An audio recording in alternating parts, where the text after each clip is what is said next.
Bonjour, bienvenue pour une nouvelle vidéo, encore chez mon pote Choziro pour une de ses nouvelles acquisitions. Avec la figurine de Bulma de la collection S-Culture Volume 7.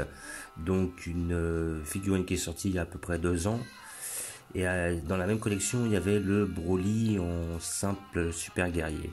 Le Broly ancien, hein, pour ceux qui se rappellent.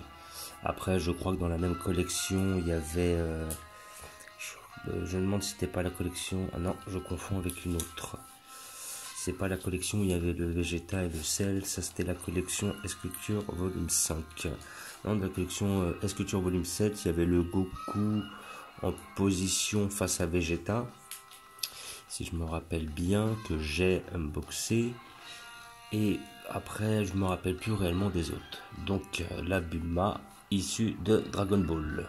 Au moment où elle rencontre Son Goku pour la première fois. Très belle figurine que justement, si je peux l'avoir un de ces 4 aussi, celle-là, je la prendrai. Car je la trouve très intéressante et elle sera bien dans mes figurines avec l'arc Dragon Ball. Voilà.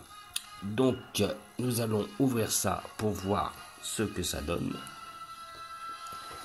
Alors, ne vous étonnez pas, vous n'avez pas les plastiques d'origine car c'est une occasion. Mon pote a dû toucher ça aussi pour une vingtaine d'euros, si je me rappelle bien. Donc, une figurine qui coûtait à peu près une trentaine d'euros à sa sortie. Et comment dire, maintenant, je pense que vous pouvez la toucher si vous allez sur Amazon ou quoi. Je pense que vous l'avez encore sur des prix à une trentaine d'euros à peu près, je pense.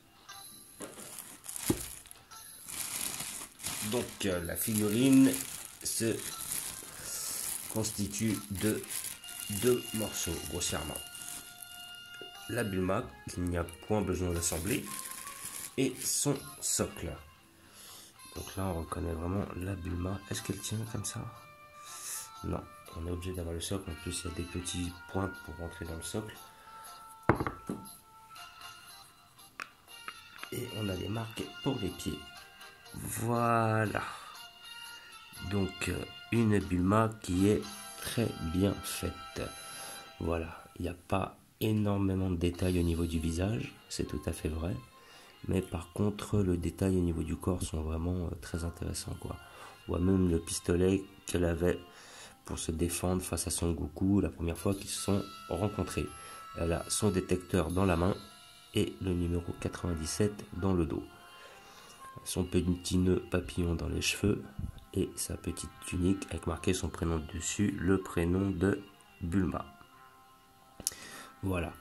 Bah, une très belle pièce, hein. Franchement, elle est toute mimi, elle est mignonne comme tout.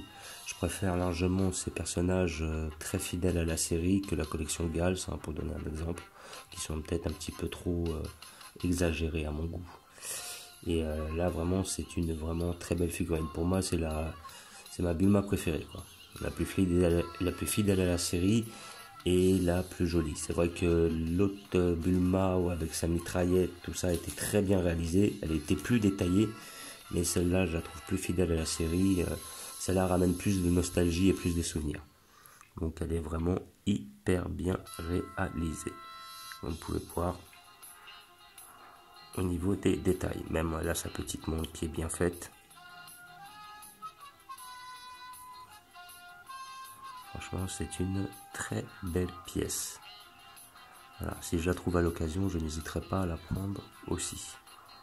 Je vois pas réellement de défaut par rapport à cette pièce-là.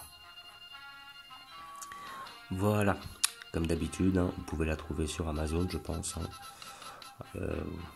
En général, c'est des vrais. Vous pouvez la trouver à peu près pour une trentaine d'euros, je pense. Peut-être même vous pouvez encore la trouver dans certains magasins, vu qu'elle est sortie il y a 2 ans. Certains magasins l'ont encore. Moi, la dernière fois, j'ai pu la voir à Micromania.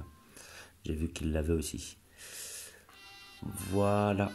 Je vous remercie d'avoir regardé. Je vous dis à bientôt. N'hésitez pas à mettre des pouces bleus ou à vous abonner. Ciao!